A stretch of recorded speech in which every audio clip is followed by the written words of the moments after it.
All right, we're going to be going over 3.2 sinusoidal graphs, so graphs of sine and cosine. We're going to be spending a lot of time here graphing some pretty complicated equations, so that change period, amplitude, all those good things. We're also going to be looking at some different ways that we can think about them. So looking at graphs and trying to come up with their equations, and also looking at some descriptions to try to come up with equations. All right, let's go ahead and move forward. So kind of the first step when you are graphing, so here's our two sort of generic forms for a sine and cosine equation. They obviously look very similar here. Amplitude, B value, which changes our period, phase shift, vertical shift, right? So this is kind of the order that we're going to be going through things. The first one right here, make sure B is factored out. This is new for us right now. I will talk about that in just a second, what that actually means. But if you look here, see how that B has been factored out of this expression that's inside of the parentheses. I'll talk about what that looks like in a second. Then we have our amplitude. We have our period. So you want to calculate your period. Identify your phase shift. Are you going left, right? How many units? Vertical shift. Are we going up or down? Where's the midline? And then is there a reflection? This is going to be kind of the order that I go through things when I'm looking at my equation. I kind of run through this list and make sure I know all the different features that my graph's going to have. Now, let's talk about that B value being factored out. So let me just come up with an equation here. Let's just say we have something simple, sine of 3x minus pi. So let's just say we have an equation like this, and I can see our B value here. B is 3. It's all fine, right? We could calculate the period with it, kind of figure out what's going on there. But if we kind of just take our equation as it stands, we may be misled about what our phase shift actually is, right? Because right now it looks like we're moving to the right pi.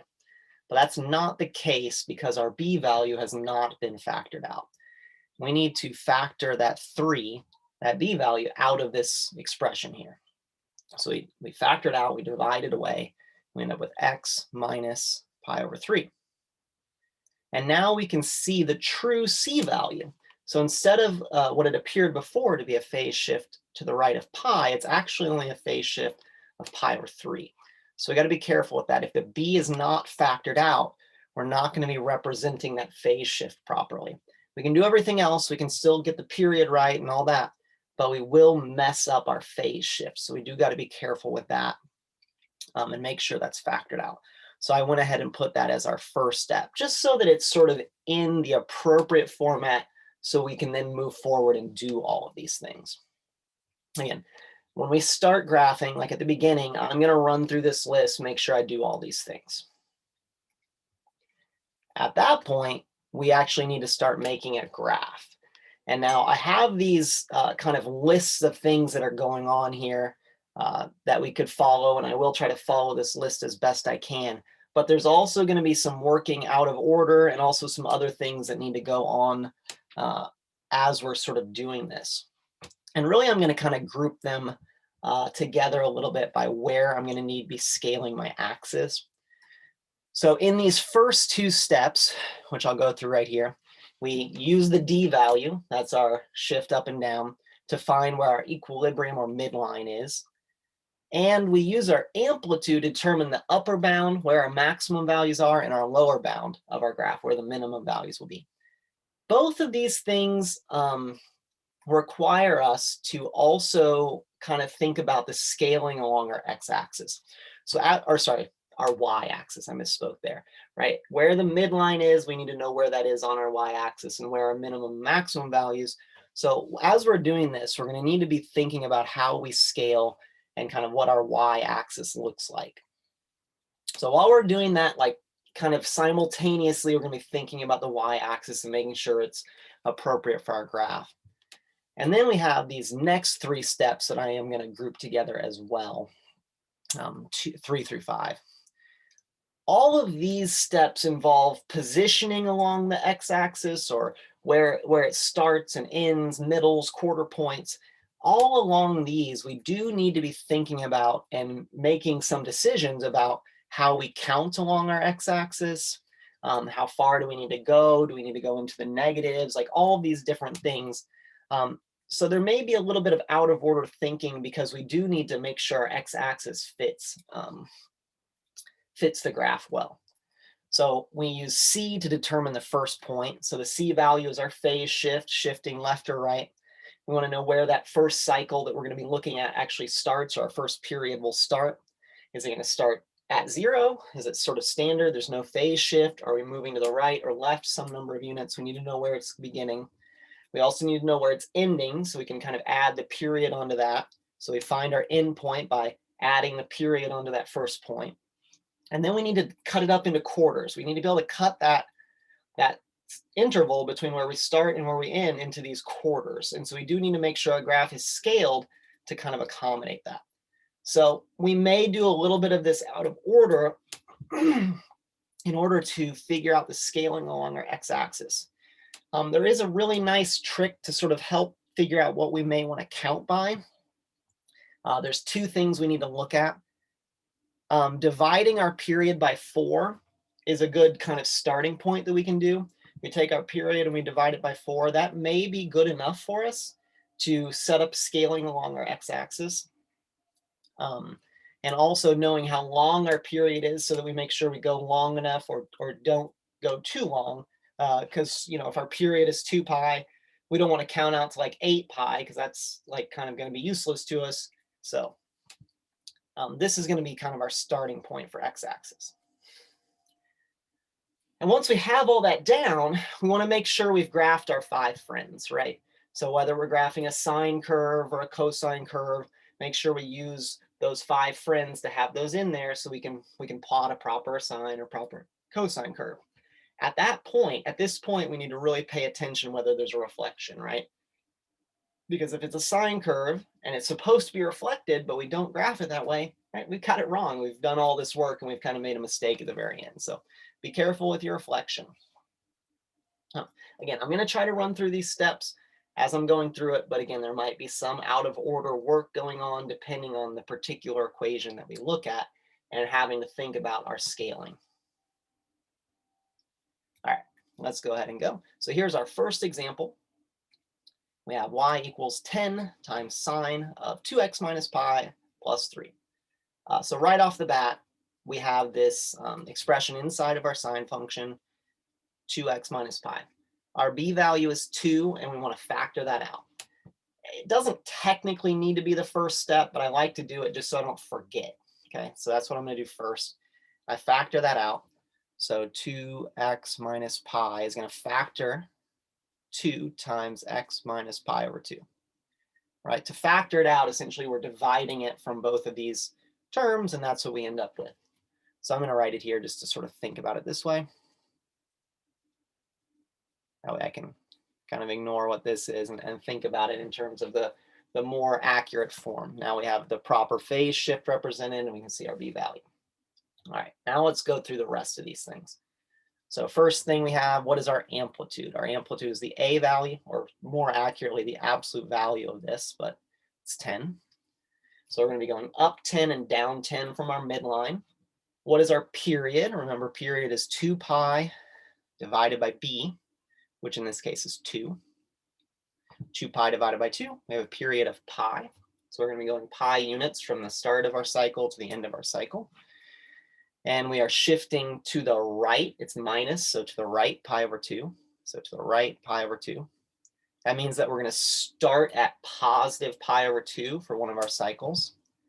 We are shifting up 3, vertical shift up 3. And is there a reflection? We're looking here, see if there's a negative in front of our function, and there's not. So there's no reflection here. We're going to be graphing our standard sine curve with midline, midline, midline, maximum, minimum, right? These are kind of our 5 friends that we want to identify. This is the start of our cycle, end of our cycle, middle, and the quarter point. So we need to make sure we get all those scaled on there. So now that we've identified all of these features, the next step is to start making the graph. So the thing I'm going to begin with is my midline, amplitude, and all that helps me scale my my x-axis, or sorry, I keep saying that, my y-axis, my vertical axis here.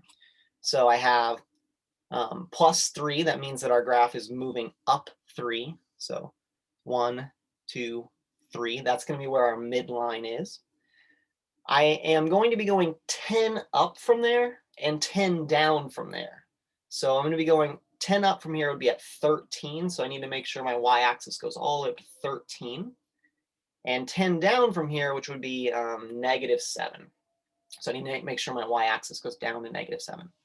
All right, so let's count that out. It's 1, 2, 3, 4, 5, 6, 7, 8, 9, 10, 11, 12, 13. I almost didn't quite leave myself enough space. You do want to be careful with this scaling to make sure everything fits. Obviously, I barely accomplished that here, but you do want to be careful. I'm going to erase some of this writing I have just to make sure it's a little better. And then I said we also need to go down to -7. So let's do that. 1, 2, 3, 4, 5, 6, 7. You know, if we had graph paper or something, we could do this a little better. All right, so step 1 was midline. The midline is at 3. So let's make that happen. Midline is at 3. I like drawing these actual physical lines on my graph to help guide me. So that's what I'm going to do. So there's my midline. My maximum was at 13. That's a little high. I'll adjust that down. Midline. Maximum is at 13. And then our minimum is down here at -7. And I don't really need to scale beyond that because my graph won't go above it or below it. We're going to be going up and down between these, between the maximum, between the minimum, and there's our midline. Okay, so that's our first 2 steps. We've also kind of along the way scaled our axis. We have our midline established, we have our upper bound, we have our lower bound, kind of know where it's going to go. The next 3 steps are all about setting up the x-axis appropriately, where are we starting, where are we ending, and that sort of thing. Again, a good kind of rule of thumb, something that you can begin things with, is to scale your axis by taking your period and dividing it by 4. So pi divided by 4 is pi over 4. Right? So I'm going to start off by scaling my axis by pi over 4 and just kind of see if that helps me, see if that works out or not. So call this pi over 4. I wrote 2 and I said 4, pi over 4. The next value here would be pi over 2. Pi over 2 is where we're going to be starting our cycle. Okay. The next one is 3 pi over 4, which is 3 pi over 4. And then 4 pi over 4, which is pi. And then 5 pi over 4. And then 6 pi over 4, which is really 3 pi over 2 when we simplify that. And then 2 pi. Nope. Why did I do that? 6 pi over 4 is followed by 7 pi over 4. And I may have already gone too far here, but that's okay. 2 pi. I went out to 2 pi and my cycle is only pi, so I probably went too far, but that's okay. Better to have more points on here than fewer. Okay, let's look at it. So now step 3, once we have this preliminary scaling, again, we may need to be more detailed here as we go. Once we have this preliminary scaling, we can start to make some points. So we are phase shifting to the right, pi over 2. So this is our step 3. We want to put a point at our starting place. So pi over 2 is right here. This is where our cycle is starting. For sine, it does actually start on the midline here. If we look down here, the midline, sine does actually start on the midline. If we were graphing a cosine curve, we may look at this a little differently, right? Because cosine starts at maximum. But since it's starting there, I can go ahead and make that point. That's one of our 5 friends already done. Step 4, step 4, I believe, is to figure out where our graph is going to end, or where our cycle is going to end. And so we take our starting point and we add our period. So we're doing pi over 2 plus pi. Remember, pi is really 2 pi over 2. So adding those together, we're going to end at 3 pi over 2. So we're going to be ending right here at 3 pi over 2.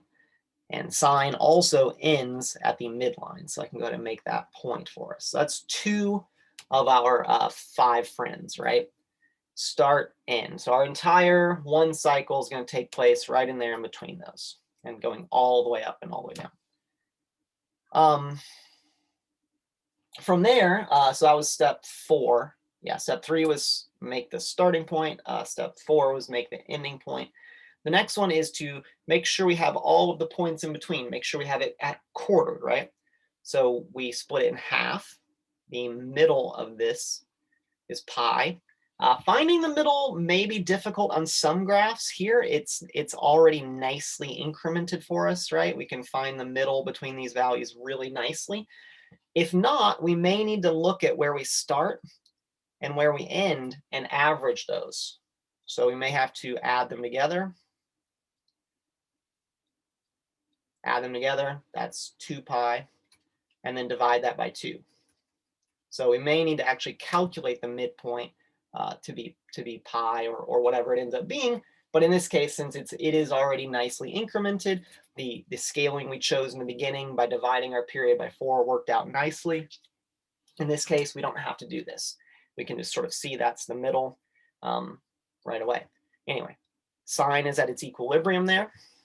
I'm going to erase this stuff down here just so that I have all the space I need to graph this. Okay, so that's our 3 points that are on the midline. And now we need to make sure we have all of the 5 friends graphed. This graph is not reflected, so it's going to be at the quarter point, which again is right here in between these. And at the other quarter point, we're going to be at a maximum and a minimum value. Again, we have our graph is scaled very nicely. Again, that scaling we chose in the beginning worked really nicely here. So we already have this point, but it's possible we may need to actually calculate that. Again, it would be about finding the midpoint. So I would have to take a look at my starting point and my midpoint to figure out, so my middle point, to figure out this quarter point. I would average those together again, but this is going to be the result. So I don't need to do that in this case. It's already nicely incremented. Same for over here. I may need to actually look at these 2 values, find the average, but again, it's already here for us. We don't need to do that. We probably will look at some where we have to do that. Anyway, last step here, or I think it's the last step, is about finding the rest of our 5 friends. We have 3 of them graphed, so sine is going to be at its maximum value here at the 1/4 point and minimum value down here. So we have our 5 friends graphed, and it's a matter of sketching the curve. I hope I do this one okay.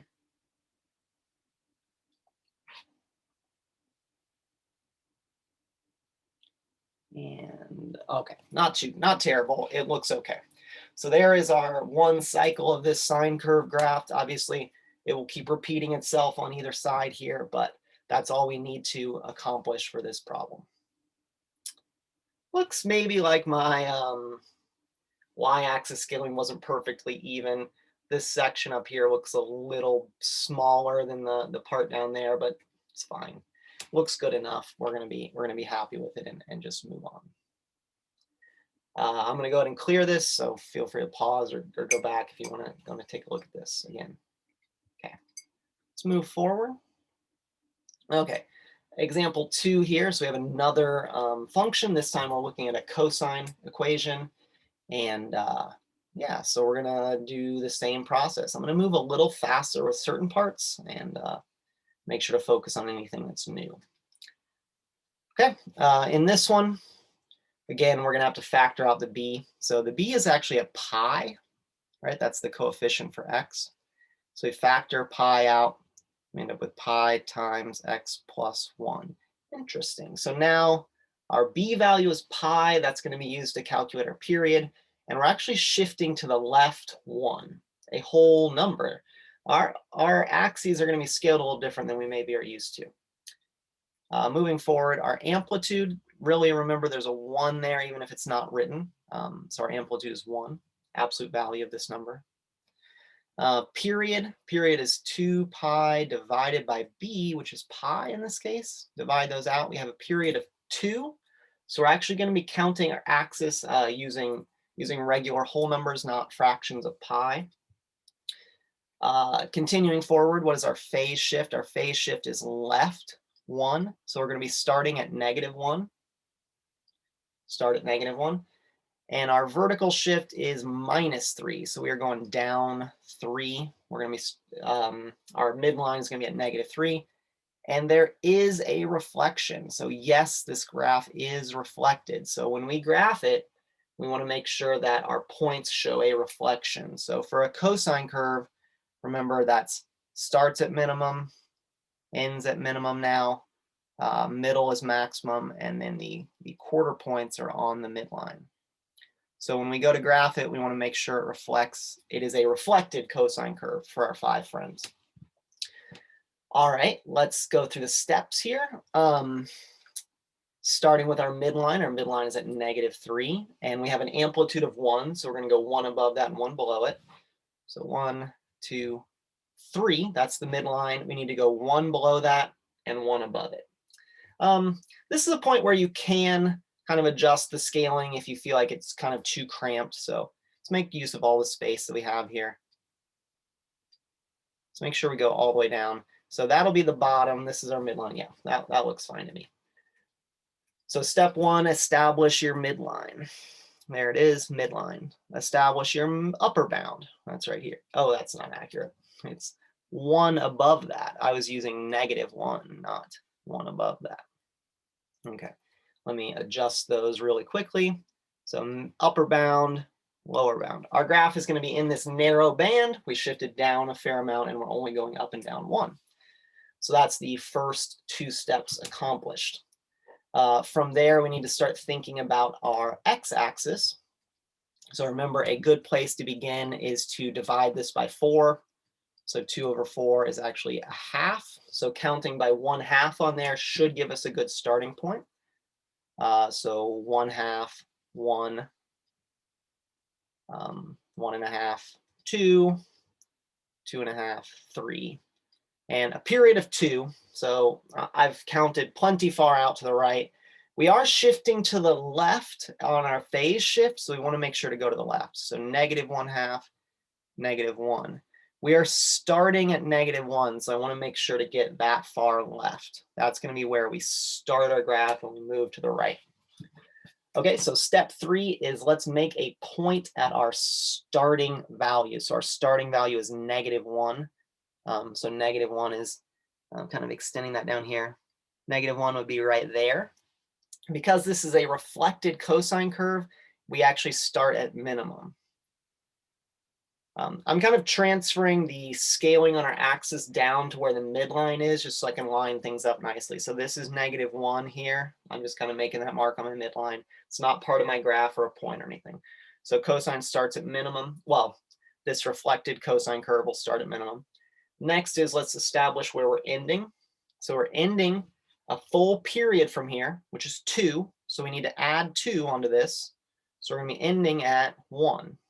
This is 2 units, right? That's our full cycle or full period. So we're going to be ending there. And again, we end at minimum. So there we go. Now we need to make sure we have our 4 increments. So did we split this up into 4 pieces? 1, 2, 3, 4. Scaling is fantastic here. We don't need to do anything to change the scaling. We've already got our full cycle split up into quarters. We're good to go now. Okay. So at this point, we just need to start graphing our 5 friends and kind of sketch this curve out. So in the middle at 0, we have a maximum value. So that's our maximum value. And then here at our quarter points, we are at equilibrium. So at -1/2 and at +1/2, we are at equilibrium. So those are the 5 points we need, and we just want to sketch that curve in.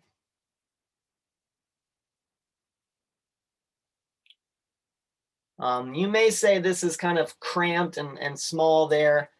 Based on the axis we were given, I don't know that we could have scaled this much better, just because we maybe could have spread it out on the X or something, but you don't really necessarily know what it's going to look like until you really get into it. So you may end up with a graph that gets a little too cramped, And if that bothers you, you can kind of redo it and adjust your scaling once you know a little better about where it's going to start, where it's going to end, what our y-axis looks like. But this is fine. It's one cycle. It's pretty clear to see what's going on. We can even see all the scaling and everything.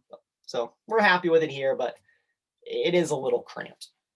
Anyway, I'm going to end this for part 1. I'll do the next 3 examples of graphing from an equation in part 2. I think this is going to end up being a fairly long video, so I want to cut it here. See you guys in part 2, and yeah.